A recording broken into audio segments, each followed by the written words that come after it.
Hey everybody, this is Jim the Tabletop Engineer, and welcome to the next video in the 5 Leagues from the Borderlands series.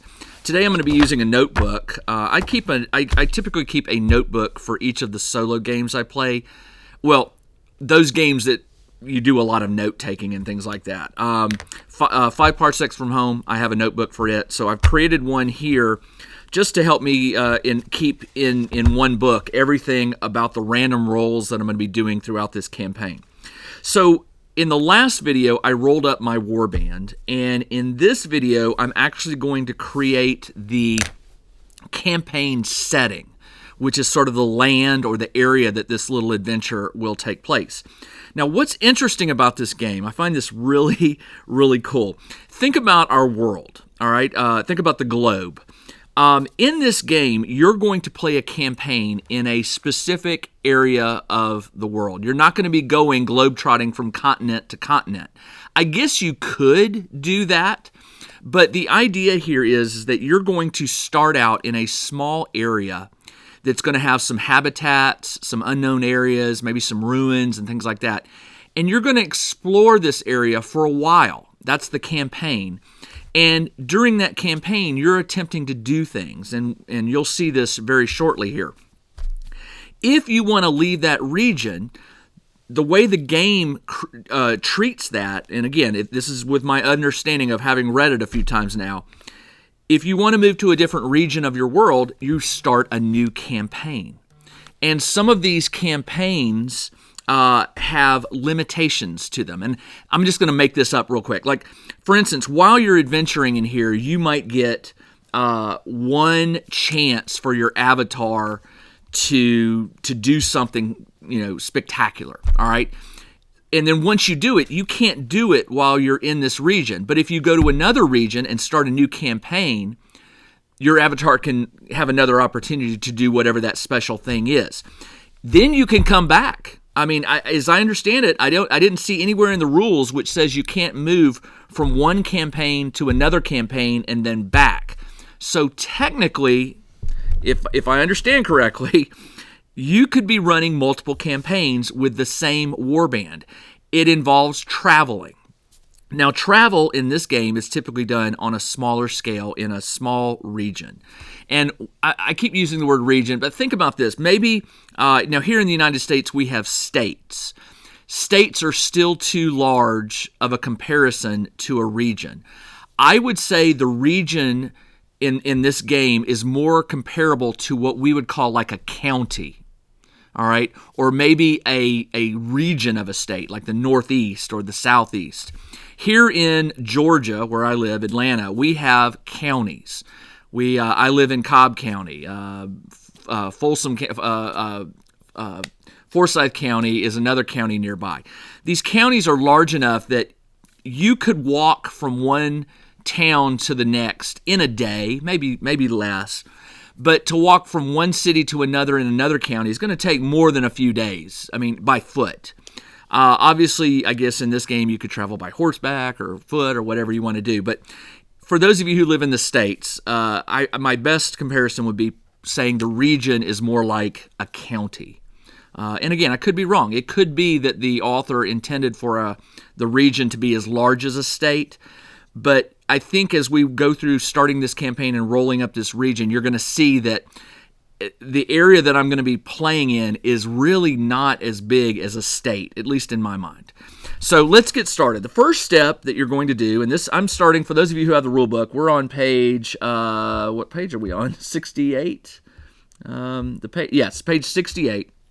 And step one is setting up the region. First thing you need to do is come up with a name. Now, I'm not real good at coming up with names sometimes on the fly, so I thought this one over. This region is I'm going to be calling it Verinas, Verinas. And you pick your name, and then what we're going to do is we're going to establish how many settlements exist in this region. Now, for practical purposes, I'm just going to draw a circle here, because I am going to be creating a map, and I've actually started a map. I haven't finished it yet, but this is just to help me understand sort of the placement with these things. Now, what it says is you need to determine how many settlements are in this area and how large they are. It says to roll a D100, and there's a chart on page 69 which will tell you how many hamlets, how many villages, and how many towns that your region has.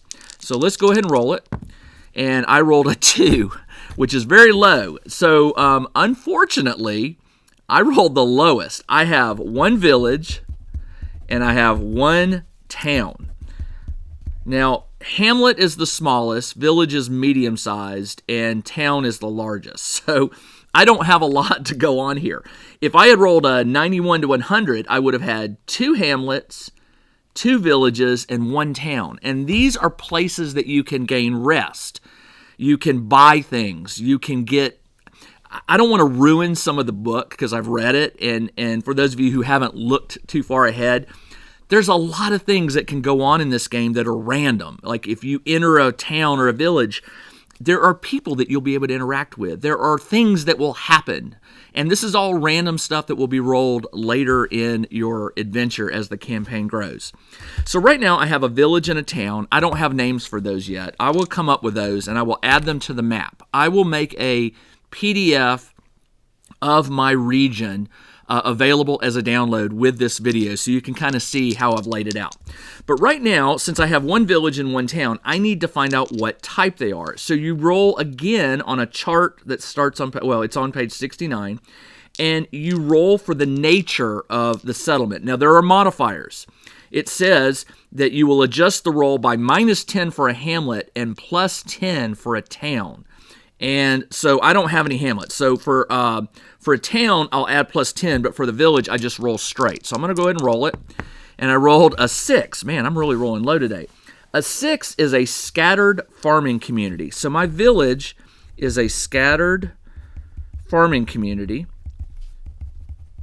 And just so you know, sometimes what I'll do is I'll write the number down that I rolled so that I can go back and refer to that table in case I need to. And it says it's less of a village proper and more of an extended network of closely linked farms. Each of the locations has an effect on your game. This says upkeep costs will not exceed 2 gold marks per campaign turn while you are here. Let me explain that. When you enter an area, well, not just an area, anytime a turn starts, you have to pay what's called upkeep costs.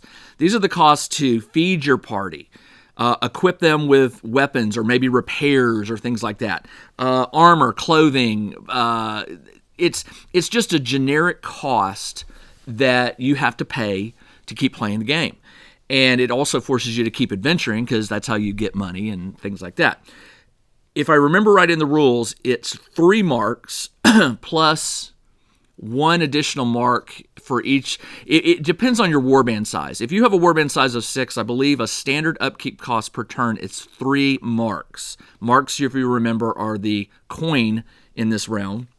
But here it's telling me that when I go to this village, it only costs 2 gold for the upkeep. So whenever I begin a turn, I think it's either begin, maybe it's end, I think it's begin a turn in a village or in this particular village, because it's a scattered farming community, it will not be as expensive for my warband to stay there. So just keep that in mind. Now, this roll I'm going to add +10 because this is for the town. Man, that green die is rolling 10 a lot. That's a very lucky die. So I just rolled an 8, but I add 10, which is 18, and that is a military outpost. So this town is a military outpost. And let's see, there are too few troops here to mount any concerted action, but living behind a sturdy palisade does feel reassuring. And it says here I can add +1 to the roll when I choose to recruit from this location. In this game, you can recruit followers and other things can happen when you recruit, if I remember right. During a recruit phase, I guess adding the +1. One of the things you're going to find in this game is a lot of the tables, as the value, like this D100 table, right? I'm just going to use this as an example. A lot of the tables, if you roll low, like 0-1 to 0-10, a lot of times the table doesn't give you that good of a result. Now, if you're rolling on an enemy, for example, sometimes it's a very weak enemy. So if you roll on the opposite side of the table, up near the 100, you might get the most powerful enemy that you're going to go up against on that particular table. not all of the tables are formatted that way, like worst to best or least powerful to most powerful. Some are, some aren't.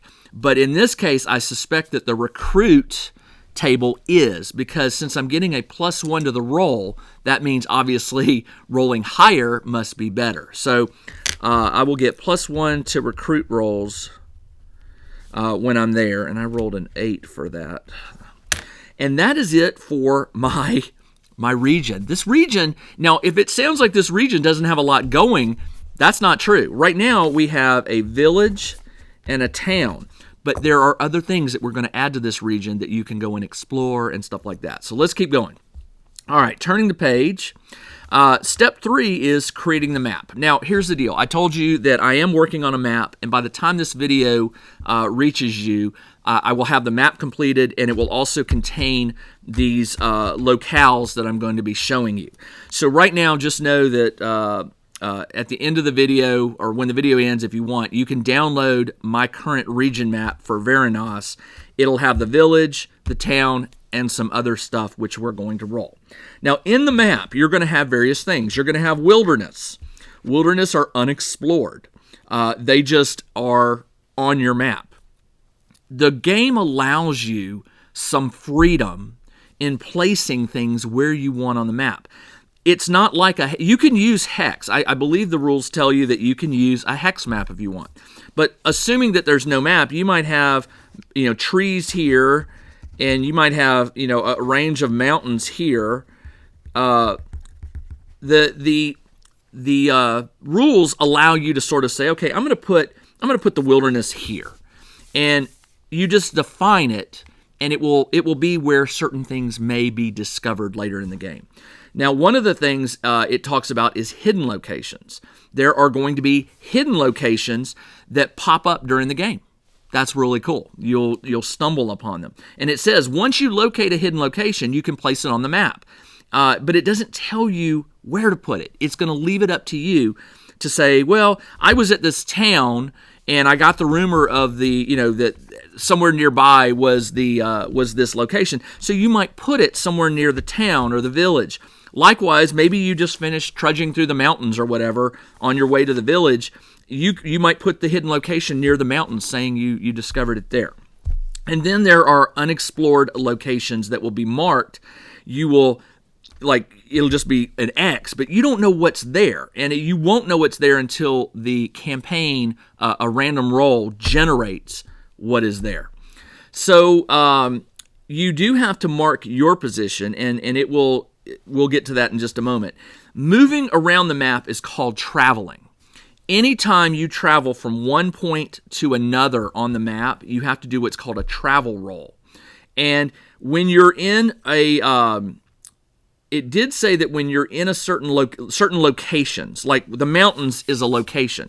So if you're in the mountains and you want to move from here to here, you don't have to do a travel roll. It's a location. You don't. It says you may arrive at any location of your choice. Moving between locations within the same map does not require a travel roll. Okay. Again, you'll need to read the rules so this makes a little more sense to you if my explanation didn't.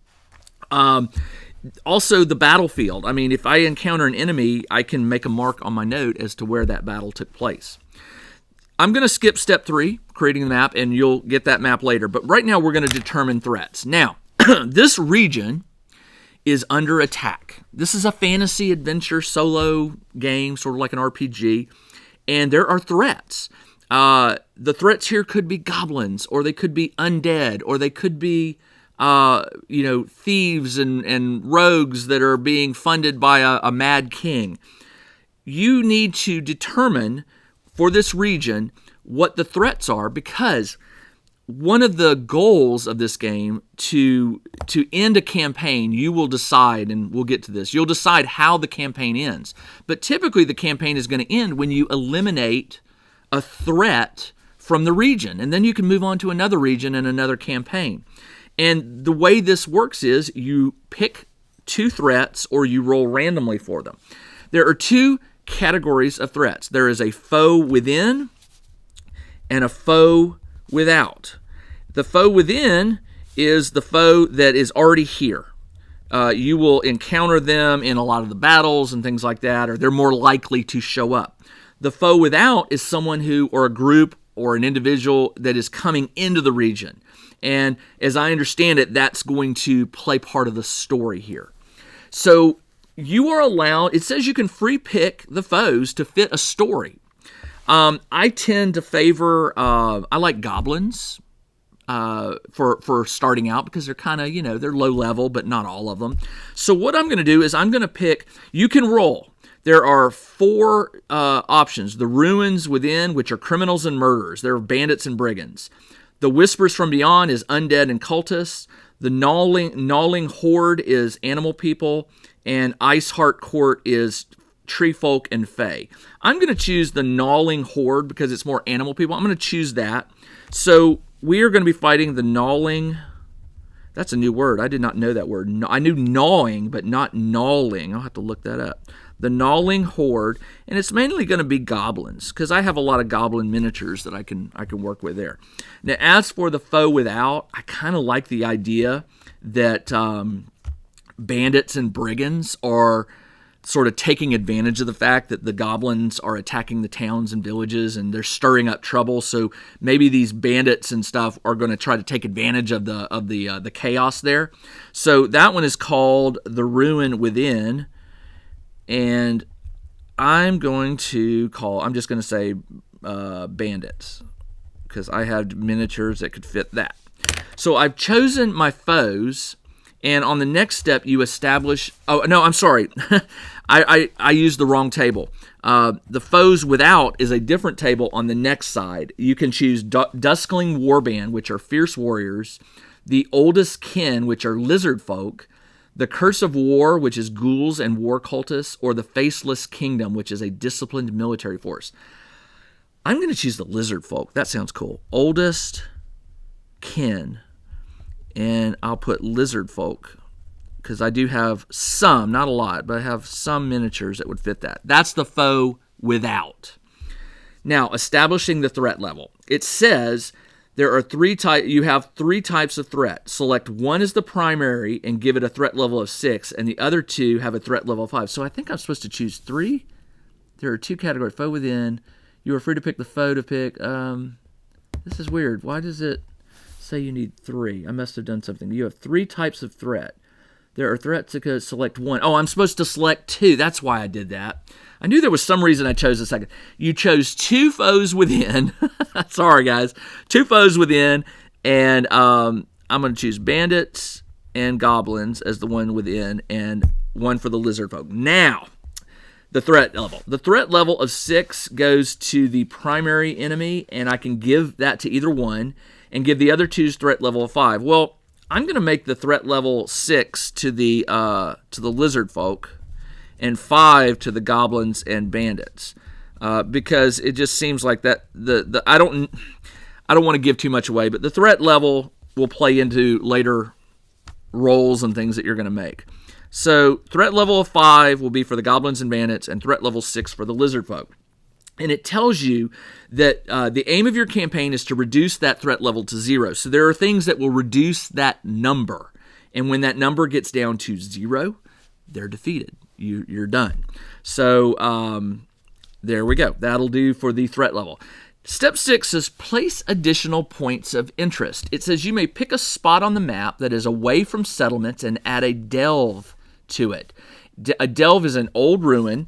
So delve you would put somewhere on the map. It's an old ruin, underground complex, or similar place to explore. It's a dungeon. For those of you who have been looking for a solo dungeon crawl, there you go. It says pick a second spot and add an unexplored location, which I'll just do this one, unexplored. And these will occasionally pop up during the game. Then it says for each of the 3 threats, place a camp for every threat. Place them anywhere you like in the wilderness. These are areas the enemy will use as temporary headquarters. So I need to do 3 camps in the wilderness.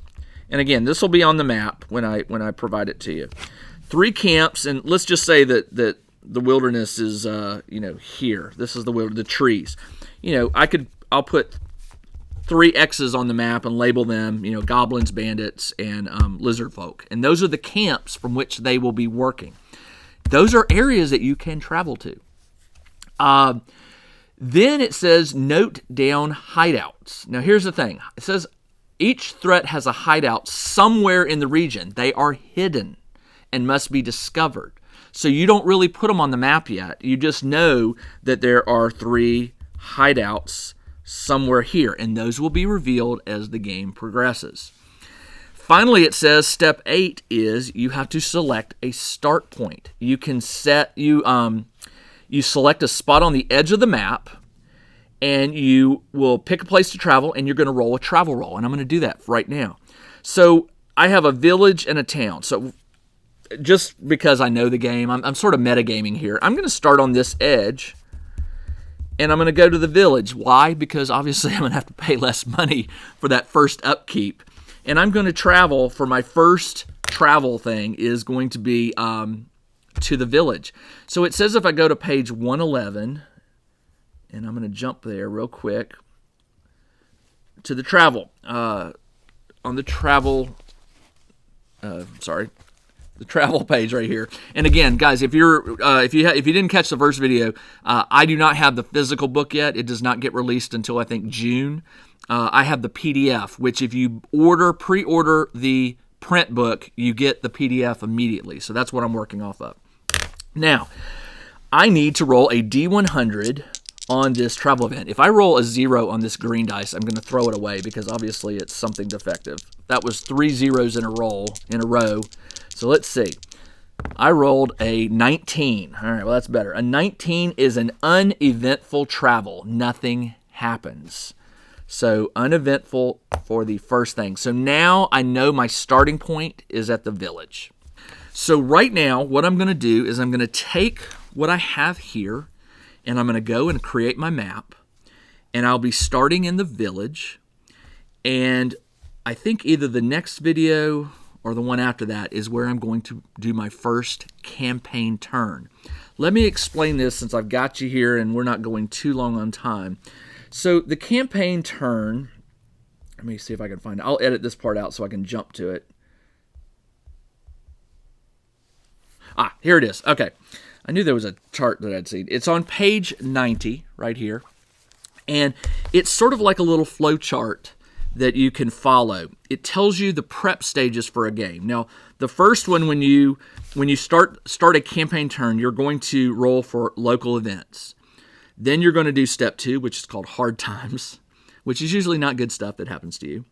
Step 3 is going to be campaign activities.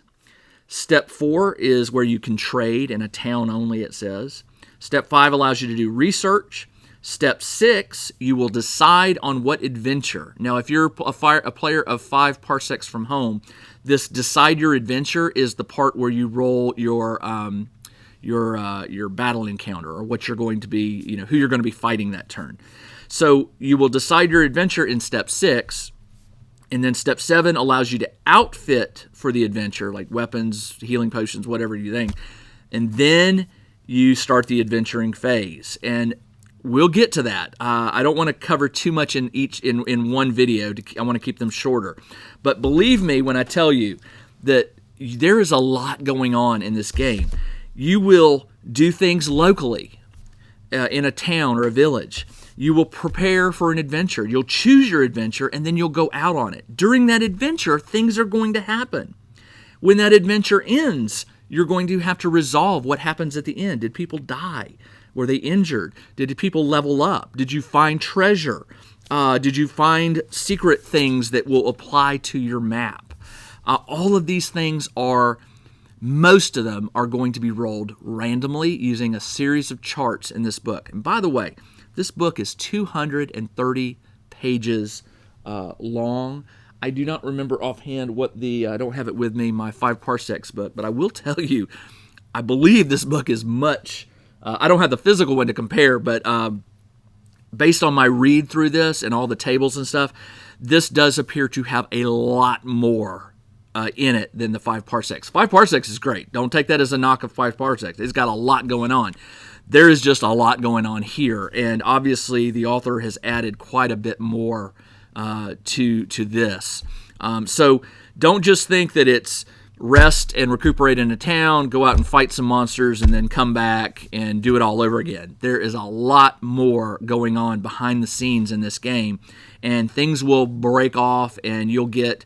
Again, I'm hesitant to say too much because some of you probably I want to enjoy the surprises that I've sort of discovered in my read. But there will be things that you discover and things that happen that you just have no plans for. They just happen, and you'll need that map. Before I forget, one thing that did occur to me as I was reading is regarding the map. Do you have to make one? Well, not really. I mean, you do in the sense you need something vague. Even this circle and some marks on it is enough. You do not have to have an art degree. You don't have to have some sort of map-making software. Although I'm using one called Incarnate, which I will put a link to in this video description below. You can use it for free. It's very limited, but if you end up liking it, you can pay a yearly fee and get access to tons of things. But it will allow you to make some really incredible maps. My map will allow me to move off to a different region, so that's not going to be like an island, although I guess you could create islands and just say you're traveling from one island to another on a boat. But mine will just be a small section of a region, and you'll see that it moves off the map where you don't know what's off the map. That's a later campaign. So anyway, do you need to make a map? Yes and no. You don't need to make a complex map with mountains and trees and lakes and rivers and all that good stuff, but it adds some fun to the game to know what your region is, and as you flesh it out with all these random rolls and stuff, it's kind of cool. Like, for instance, I need to come up with names for this village in this town. If this is a mountain range I put in there, I need a name for it. So you could go as crazy as you like, or you could go as simple as you like with just a small hand-drawn circle or square, and just draw in the things you need as you need them and play the game. All right, that's all for this video. I will be back with my next video in this 5 Leagues from the Borderlands series. We will see where that video takes me. It's probably... I need to do some reading again and figure out exactly where I want the next video to pick up. But once it does, the video series will be following my warband as they work to rid this region of a goblin and bandit threat and deal with an incoming lizard folk threat. All right, that's all I have for you this video. This is Jim, the Tabletop Engineer. Everybody, thanks for joining me, and I'll see you in the next video. Take care.